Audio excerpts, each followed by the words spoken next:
السلام علیکم، ایک بار پھر حاضر ہیں آپ کی خدمت میں۔ وقفے کے بعد گفتگو جاری ہے سرکار دو عالم صلی اللہ علیہ وآلہ وسلم کی سیرت طیبہ، آپ کی شخصیت کے مختلف پہلو جو اہل بیت علیہم السلام کی روایات میں موجود ہیں، اور میں آپ کی خدمت میں شرف حاصل کر رہا ہوں اس زیارت مقدسہ اور مطہرہ کی تلاوت کا جو معصوم سے روایت کی گئی ہے اور کتاب مفاتیح الجنان میں موجود ہے، اور قابل غور ہیں یہ صفات جو اس کائنات میں بالا تر ہیں، اور ہمارے آقا مولا رسول اللہ اس کے معراج پر ان اوصاف کے فائز ہیں۔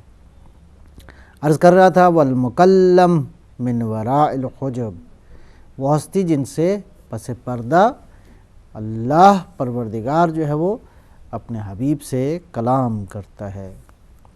الفائز بالسباق، وہ ہستی جو کامیاب ہے فوز عظیم پر فائز ہے، بالسباق سب سے پہلے، جو پہلے جس نے کامیابیوں کا سفر طے کیا۔ کیا خوبصورت تعبیرات ہیں، کیا گہری تعبیرات ہیں۔ اس کائنات میں جس انسان کو فتح و نصرت اور کامیابیاں حاصل ہوئیں بالسباق، سب سے پہلے، اللہ اکبر، کس قدر عظمتوں کا مالک ہے وہ رسول اور وہ مولا جس کو اللہ نے یہ کامیابیاں ایسے نہیں بالآخر کسی وجہ سے عطا ہوئیں۔ گویا سرکار دو عالم صلی اللہ علیہ وسلم کی ذات اقدس اہل تھی ان کامیابیوں کی، یہ اہلیت ثابت کی تو بالسباق، الفائز بالسباق والفائت عن اللحاق، اور وہ نبی جس پہ کسی اور لاحق کی اطاعت واجب نہیں ہے، فقط اس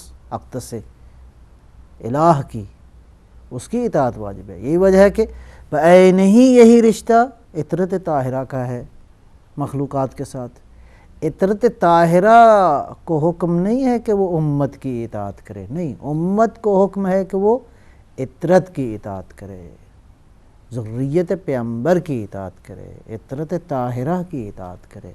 عطرت فقط براہ راست پروردگار اس معبود ازل کی اطاعت میں ہے، بالکل ایسے ہی جیسے نبی مکرم اسلام ہیں۔ والفائتہ عن اللحاق تسلیم عارف بحقک، اے یا رسول اللہ میں آپ کی بارگاہ میں درود و سلام کا ہدیہ پیش کرتا ہوں، تسلیم عارف بحقک، ایسا سلام جس میں آپ کے حق کی معرفت شامل ہے، آپ کی حقیقی معرفت شامل ہے۔ اللہ کرے انشاءاللہ ہمارا درود و سلام اپنے آقا و مولا رسول اللہ کی بارگاہ میں بالکل ایسا ہو جیسے واقعاً حقیقی معرفت کے ساتھ ہے۔ اگر معرفت کے ساتھ پاک پیغمبر کی بارگاہ میں یہ درود چلا جائے تو یہ درود کافی ہے انسان کی دنیا اور آخرت تاکہ نورانی ہو جائے۔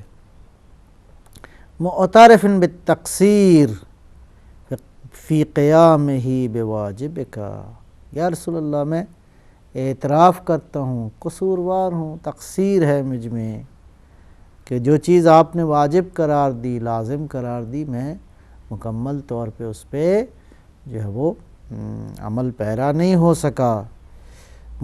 غیر منکر ما انتہا الیہ من فضلک، البتہ منکر نہیں ہوں کس بات کا، یہ بات بڑی اہم ہے، اس بات کا منکر نہیں ہوں کہ تمام تر فضیلتوں کی انتہا آپ کی طرف ہے۔ اللہ اکبر، فضیلتوں کی معراج پہ ہمارے آقا فائز ہیں۔ غیر منکر ما انتہا الیہ من فضلک، آپ کی فضیلتیں جو ہیں وہ مقام معراج پہ فائز ہیں، آپ کی فضیلتیں اس سے اس کائنات میں سب سے بالا تر ہیں، آپ ہی فضیلتوں کے مخزن ہیں، آپ ہی فضیلتوں کی کان ہیں۔ موقن بالمزیدات من ربک، اور مجھے یقین ہے کہ پروردگار مزید آپ پر جو ہے اپنا فضل و کرم، ظاہر ہے کہ پروردگار کی ذات تو مطلق ہے اور مسلسل اس کی نظر عنایت ہے اپنے حبیب کے اوپر، اس کائنات کے محبوب پر، اور مجھے یقین ہے کہ پروردگار کی عنایات آپ ہی کے اوپر ہیں، آپ ہی وہ مخلوق ہیں، آپ ہی وہ اس ہستی اس حیثیت کے مالک ہیں اس کائنات میں کہ پروردگار مسلسل جو ہے وہ آپ کی طرف متوجہ ہے اپنی رحمتوں کے ساتھ۔ مؤمن بالکتاب المنزل علیک، اور مجھے ایمان ہے اس کتاب پر جو کہ آپ پر نازل کی گئی۔ خالی ایمان نہیں، ایمان اس کے ساتھ جس پہ انسان جو ہے وہ کوشش کرے عمل کرنے کی۔ محلل حلالک محرم حرامک، اور مجھے ایمان ہے جو چیز آپ نے حلال کی ہے وہ حلال ہے، جس کو آپ نے حرام فرمایا ہے وہ حرام ہے۔ یہ بات بھی قابل غور ہے، حلال محمد حلال الی یوم القیامہ و حرامہ حرام الی یوم القیامہ۔ نبی علیہ الصلوۃ والسلام نے جس کو حرام قرار دے دیا وہ حرام ہے تا قیام قیامت، جس کو حلال فرما دیا ہے وہ ظاہر ہے کہ پیغمبر اسلام صلوات اللہ وسلم علیہ نے اپنی مختصر زندگی میں قیامت تک آنے والے حلال و حرام بیان نہیں کیے۔ اس کا مطلب یہ ہے محمد بالآخر قیامت تک موجود ہیں۔ کس شکل میں؟ علی مرتضیٰ کی شکل میں، حضرت زہرا کی شکل میں، امام حسن مجتبی علیہ السلام کی شکل میں، سید الشہداء شہید کربلا علیہ السلام کی شکل میں، اور آپ کے باقی اوصیاء کی شکل میں، محمد مصطفیٰ صلی اللہ علیہ وسلم۔ اس لیے کہ یہی بیت نبوت کے وارث یہی ہیں، بیت نبوت کا تسلسل یہی ہے، نبوت کے وارث جو ہیں وہ یہی ہیں۔ اب اہل بیت علیہم السلام جو ہیں وہ در حقیقت قیامت تک آنے والے حلال و حرام کی تشخیص ان کی روایات میں موجود ہے۔ مکتب اہل بیت نے اس تمام تر حلال محمد و حرامہ اس ساری تفصیلات کو اپنی احادیث میں بیان کیا ہے، اور یہی وجہ ہے کہ مکتب اہل بیت جو ہے وہ غنی ہے، ایسا مکتب جس کو کوئی پریشانی نہیں ہے دنیا کے معاملات کو سمجھنے کے حوالے سے۔ بنیادی سارا سرمایہ جو ہے وہ بیان فرما دیا گیا ہے۔ اشہد یا رسول اللہ مع کل شاہد، یا رسول اللہ میں گواہی دیتا ہوں آپ کی ذات اقدس، آپ کی رسالت کی، لیکن مع کل شاہد، جہاں ہر گواہ گواہی دے رہا ہے یا رسول اللہ میری گواہی بھی شامل کیجیے، میں بھی گواہی دیتا ہوں کہ آپ اللہ کے رسول ہیں۔ وَتَحَمَّلُهَا عَنْ كُلِّ جَاحِدٍ، یہ بھی عجیب جملہ ہے، اور البتہ میں اس گواہی کو ادا کرتا ہوں عن کل جاحد، کہ باوجود اس کے کہ جو لوگ آپ کی رسالت کے قائل نہیں ہیں، لیکن آپ کی رسالت اتنی بعظمت ہے کہ قائل نہ ہونا اس بات کی دلیل نہیں ہے کہ آپ کی رسالت کی گواہی نہ دی جائے۔ ہر جاہد، ہر منکر کی طرف سے بھی میں گواہی دیتا ہوں کہ آپ اللہ کے رسول ہیں۔ سبحان اللہ، یہ عجیب جملہ ہے۔ یہ معصوم علیہ السلام، یہ معصوم ہیں جو ان ظرافتوں کو سمجھتے ہیں۔ پیغمبر اسلام صلوات اللہ وسلم علیہ کی رسالت اس کائنات میں کو گواہی دے نہ دے محتاج گواہی نہیں ہے، البتہ یہ گواہی دینا خود ہمارے فائدے میں ہے۔ یا رسول اللہ گواہی دیتا ہوں، ساتھ اس کے کہ ہر شاہد آپ کی رسالت کی گواہی دیتا ہے، اور میں ہر اس منکر کی طرف سے جو آپ کی رسالت کا منکر ہے میں اس کی طرف سے بھی گواہی دیتا ہوں، اس لیے کہ آپ کی رسالت اس قدر کائنات کے اندر نورانیت کی مالک ہے جس کے اندر کوئی شک نہیں ہے۔ اور گواہی دیتا ہوں کیا؟ انکا قد بلغت رسالات ربک، یا رسول اللہ گواہی دیتا ہوں کہ آپ نے اللہ کی، اپنے پروردگار کی رسالت کو پہنچا دیا، آپ نے کوئی کوتاہی نہیں کی۔ کیوں؟ الفائز بالسباق، وہ جو پہلے ہی کامیابیوں کا سفر طے کر چکا ہے، وہ پہلے ہی کامیاب ہے۔ روایات نے لکھا ہے کہ نبی اکرم صلوات اللہ وسلم علیہ کی زندگی سیرت طیبہ میں کہیں کاش نہیں ہے۔ یہاں عام انسان جو ہے ہمیشہ کہتے ہیں کاش ایسا ہوتا ہے، کاش ایسا ہوتا ہے۔ وہ جو گندا ہوا ہے مرضات الہی میں، اس کی زندگی میں کاش نہیں ہے، اس لیے کہ وہ اس کا ہر عمل مشیت الہی کے تابع ہے، لہٰذا کسی پریشانی کی ضرورت نہیں ہے۔ اشہد انکا قد بلغت رسالات ربک، یا رسول اللہ آپ نے یقیناً اللہ کی، اپنے پروردگار کی رسالت کو تبلیغ کیا ہے، پہنچا دیا ہے۔ وَنَصَحْتَ لِأُمَّتِكَ، اور آپ نے اپنی امت کو نصیحت بھی کی ہے۔ اب یہ نصیحت البتہ ایک وہ اور معنی میں بھی ہے، وہ یہ ہے کہ آپ نے پوری کوشش دل سوزی کے ساتھ اس امت کو بچانے کے لیے، اس امت کو سعادت کی منزلوں تک پہنچانے کے لیے آپ نے سعی فرمائی ہے، میں گواہی دیتا ہوں۔ وجاہدت فی سبیل ربک، یا رسول اللہ آپ نے اللہ کے رب میں، اللہ کی راہ میں، فی سبیل ربک، یہ دیکھیں سبیل جو ہے وہ بڑا اہم ہے، یہ اس بات کو سمجھنا کہ انسان بہت سارے اعمال کرتا ہے وہ فی سبیل اللہ نہیں ہوتے، کبھی دانستہ کبھی غیر دانستہ، لا شعوری بھی اور شعوری بھی۔ انسان کا خیال ہوتا ہے کہ یہ کام جو ہے وہ اللہ کو راضی کرنے کے لیے کر رہا ہے، جبکہ اس کے اندر اس کی دل میں کہیں چھپی ہوتی ہے کوئی بات کہ انسان اپنی تعریف چاہتا ہے، انسان اپنے کسی مقصد کی تکمیل کے لیے دین کی خدمت کر رہا ہوتا ہے۔ نہیں، پیغمبر اسلام نے جو اللہ کی راہ میں کوشش کی ہے وہ واقعاً فی سبیل اللہ ہے، ہرگز فی سبیل اللہ سے جدا نہیں ہے، فی سبیل دنیا نہیں ہے، فی سبیل ہوائے نفس نہیں ہے، اس لیے کہ یہ ہستی وہ ہے جو کہ اللہ کی مشیت، پروردگار کی ان اتبع الا ما یوحی الی، میں اتباع کرتا ہوں فقط اس بات کی جو کہ وحی الہی، اس کا مطلب ہے وحی الہی کے سانچے میں ڈھلی ہوئی ہے یہ ذات اصلاً مشیت الہی کے سانچے میں اس طرح گوندی ہوئی ہے کہ بالکل اللہ کی مشیت کا مظہر ہے ہمارا نبی۔ وجاہدت فی سبیل ربک، یا رسول اللہ میں گواہی دیتا ہوں کہ آپ نے اللہ کی راہ میں جو ہے وہ جہاد کیا، کوشش کی۔ وصدعت بامرہ، آپ نے پروردگار کے امر کو آشکارا کر دیا، سبحان اللہ۔ ہاں، وہ میں نے جو ابتدائی نشست میں عرض کیا تھا جناب سیدہ فاطمہ الزہرا سلام اللہ علیہا کے خطبے سے کہ آپ نے اپنے پدر بزرگوار والد گرامی کے جو اوصاف اور فضائل بیان کیے، اس میں یہی ہے کہ اللہ تعالیٰ نے اپنے امر کی تکمیل کے لیے اپنے نبی کو بھیجا، میرے بابا کو بھیجا۔ وصدعت بامرہ، آپ نے امر الہی کو آشکار کر دیا، لوگوں کو بیان کیا کہ امر پروردگار کیا ہے، فرمان خدا کو آپ نے آشکارا فرما دیا۔ واحتملت الاذی فی جنبہ، اللہ اکبر۔ اور یہ جو امر الہی کو آپ نے آشکارا کیا، لوگوں کو بیان کیا امر پروردگار، اس کے لیے آپ نے اذیتیں سہی ہیں۔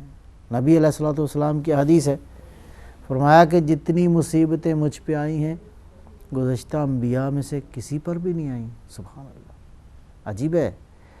تمام تر انبیاء اس اعتبار سے پیغمبر خاتم ہیں، تب بھی خاتم ہیں۔ صبر ایوب ہو، نوح علیہ الصلوۃ والسلام کا نوحہ ہو، ابراہیم و اسماعیل کی قربانیاں اور عظمتیں ہوں، تمام تر انبیاء نے جو نار نمرود میں گیا ہو کوئی نبی، فرعون کی مصیبتوں سے کسی نبی کا پالا پڑا ہو، ان تمام تر مصیبتوں سے ہمارے آقا کی اذیت جو امت نے دی، ان انسانوں نے دی، وہ بالاتر ہے۔ واحتملت الاذی فی جنبہ، آپ نے امر پروردگار کو پہنچانے کے لیے جو اذیتیں اٹھائی ہیں وہ بہت بلند ہیں، اور وہ واقعہ بھی معروف ہے۔ سفر طائف پیغمبر گئے تو اس قدر ظلم کیا ان لوگوں نے کہ سرکار دو عالم صلی اللہ علیہ وسلم جو سر تپا جو ہے خون، یہاں تک کہ پاپوش مبارک بھی خون اس قدر ہوا کہ جو ہے وہ بالکل پاؤں کے ساتھ جڑ گیا وہ جوتا۔ جناب جبرائیل آئے، یا رسول اللہ، اللہ فرماتا ہے کہ اگر آپ اجازت دیں تو ہم اس قوم کو پہاڑوں میں پیس کے رکھتے ہیں۔ فرمایا اللہم اہد قومی، پروردگار میری قوم کو ہدایت فرما، میری معرفت عطا فرما۔ سبحان اللہ، یہ ہے رحمت للعالمین، یہ ہے پروردگار کی رحمت کا مظہر اس کائنات کے اندر۔ فرمایا یا اللہ میری امت، ان انسانوں کو میری معرفت عطا فرما، میری قوم کو ہدایت فرما۔ اور اس کے بعد بھی پیغمبر نے مصیبتیں اٹھائی ہیں، حتیٰ دنیا سے چلے جانے کے بعد بھی جو اطرت پہ مصیبتیں آئی ہیں وہ پیغمبر کی مصیبتیں ہیں براہ راست، اس لیے کہ پیغمبر جدا نہیں ہیں اپنی اطرت سے۔ حسین منی وانا من الحسین، یہ ساری مصیبتیں پیغمبر کی ہیں۔ کوئی دیکھے تو صحیح کہ انسانوں نے اپنے نبی کے ساتھ کیا کیا ہے۔ لوگوں نے تو انبیاء کی حتیٰ ایک ایک چیز کو سنبھال کے رکھا ہے، لیکن اس امت نے پیغمبر اور آل پیغمبر کو اس انداز سے قتل کیا ہے کہ تاریخ میں اس کی مثال ہرگز ممکن نہیں ہے، آئندہ بھی ممکن نہیں ہے۔ لہٰذا نبی مکرم اسلام نے اذیتیں سہی ہیں کس کے لیے؟ تاکہ اللہ کا دین بچ جائے، تاکہ امر پروردگار آشکار ہو جائے، تاکہ لوگوں تک ہدایت کی حقیقت پہنچ جائے۔ وَاحْتَمَلْتَ الْعَذَا فِي جَنْبِهِ وَدَعَوْتَ إِلَىٰ سَبِيلِهِ، آپ نے اللہ کی راہ کی طرف دعوت دی بالحکمت والموعظۃ الحسنۃ الجمیلہ۔ سبحان اللہ، یا رسول اللہ آپ نے کس طرح دعوت دی لوگوں کو؟ حکمت کے ساتھ، موعظہ حسنہ جمیلہ کے ساتھ۔ سبحان اللہ، اس قدر انما بعثت لاتمم مکارم الاخلاق، فرمایا میں تمہارے اخلاق کی تکمیل کے لیے، اور خود مظہر تھے پیغمبر اس بات کے، مظہر تھے نبی اکرم صلوات اللہ۔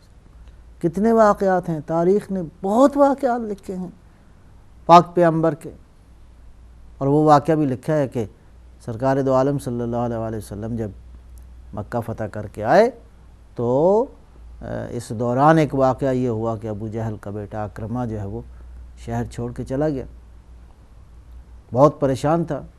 کسی نے جا کے کہا کہ پیغمبر نے معاف کر دیا ہے، عام معافی کا اعلان فرما دیا ہے، لا تثریب الیوم، کہ آج کسی سے کوئی بدلہ نہیں لیا جائے گا۔